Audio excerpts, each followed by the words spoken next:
The most asked question I get video after video is, when are you going to do a bike check? Now. The answer is now. Welcome to No Front Brakes, where I ride my mountain bike with a prosthetic arm. So, I've been wrecking Wait, rewind that. I've been riding bikes for a few years now, and a little less than 2 years ago, I met Aaron from Blue Sky Prosthetics. He worked with me to develop a prosthetic to ride my mountain bike. Wait, that's not the beginning either. Let's rewind a little bit more. Here's how I was riding before all of that. Notice my beard in the shocks. Notice my wrist on the bars. My back was hunched, and I was always in pain after rides. So, a few months in, I ride with a friend of Aaron. He runs a clinic called Blue Sky Prosthetics. Before I knew it, I was getting a prosthetic made that I could ride my bike with. It was a game changer.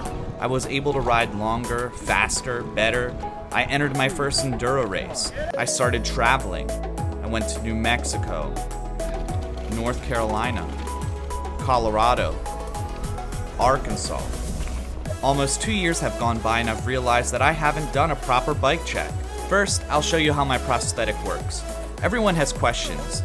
The last time I had a prosthetic arm, I was 12 years old. It was essentially a glorified cast with cables hooked up and a strap that went around to my opposite shoulder. It was cumbersome, didn't really make everyday things a whole lot easier, and it was the stuff of nightmares. I hadn't worn one in 20-some years, and this one is so much different. There are no straps and it's made of carbon. This part didn't exist when I got a prosthetic as a kid. It's what's known as a liner. It's made by a company called OSER, and it's basically like a wetsuit material. The inside is made of silicone, and there's a nylon outer cover. I've been able to use the same two for almost 2 years, so they're pretty durable. The liner rolls on like this. I know it looks a little weird. And on the end is this threaded metal rod. When I put this in the prosthetic itself, the rod goes into a hole at the end and it clicks on. Now I'm good to go. Inside the carbon is this thick rubber layer, and on either side of the carbon are these two windows, which helps it breathe a little better if I want to take them off. I cinch it with the Velcro, which I typically never touch, and the arm just stays on. No straps to rub on my shoulder either. Wait, I thought you said this was a bike check. Yeah, I did. Let me start off by saying, if you came here to ask a bunch of technical questions about my bike, I have no idea what I'm doing. Everyone always says the best bike is the one you have. I just happen to have a shitty XC bike, my trail bike, a dirt jumper, and maybe a new toy soon in the upcoming months. In the description I'll put links to as many of the things on my bike as I can. Alright, let's check out my cockpit. You'll notice that everything is on the left-hand side. Well, duh. On the right side is just the knob my prosthetic hooks into. Of course, I made a modification here. After wrecking several times coming off in the air or when it's wet, I added these zip ties and rubber bands. I flip them up over the ball after I'm on, and that keeps my prosthetic from coming off. I'm running the DD Components Ridgeline handlebars. They have a 15mm rise. I'm also running the DD Components Copperhead stem. Full disclosure, I'm a member of the race team. Don't tell them I don't actually win any races. And I'm also a sucker for orange on this bike. Anodize me, senpai. Anodize me. Okay, the other side of my cockpit. The first thing I did was stack my brake levers. I'm running SRAM Guide Rs, and they're completely stackable. Like most brakes, they even have this nifty little dial that I can use to change the angle of the lever. So that way I'm not pinching my middle finger while pulling both levers. I'm also using SRAM Grip Shift in lieu of an index shifter. It's reversed because these normally go on the right side, but it's all muscle memory at this point. I've also cut down the Ergon GP1s to go on the end by my grip shift. With 2 fingers off the grip to use on braking, I'll take all the surface area contact I can get with my bike. The only thing I need under my bars is a lever for my dropper.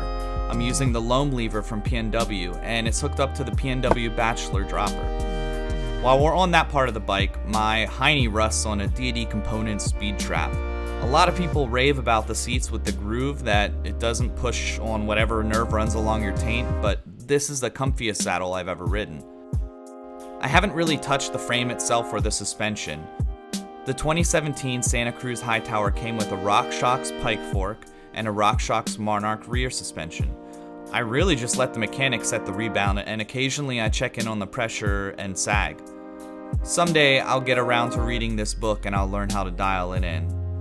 Nah, probably not. Tires and rims. The bike originally had Race Face Arc 27s on it.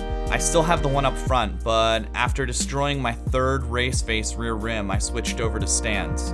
I also have a cush core in the rear, but you're gonna have to take my word for it, because if I had to take it out, I'll never get it back in. See my terrible technician video on it. Last summer I went full Schwalbe and switched to the Magic Marys, and I've never looked back. By far, the Magic Mary is the grippiest tire I've ever run. I have a Novatec hub that came on the bike up front and a DT Swiss hub on the rear. As far as the drivetrain is concerned, I have no real strong opinions. I'm currently running a Race Face turbine crank, a 32-tooth chainring, SRAM GX derailleur, and a 10-42-tooth cassette. I had to look all that up because I couldn't tell you one way or another what I have. The only thing I really care about is that I switched from a 30 to a 32-tooth chainring up front so that I can really crank it when I race enduros. So there you have it, a formal bike check for the trusty steed I've put about 2,000 miles on so far. Again, I like my bike, but the best bike is the one you have. Next up are my Bentonville videos. I'm excited to get to them. Subscribe, like, and click that bell. Until next time, stay shreddy.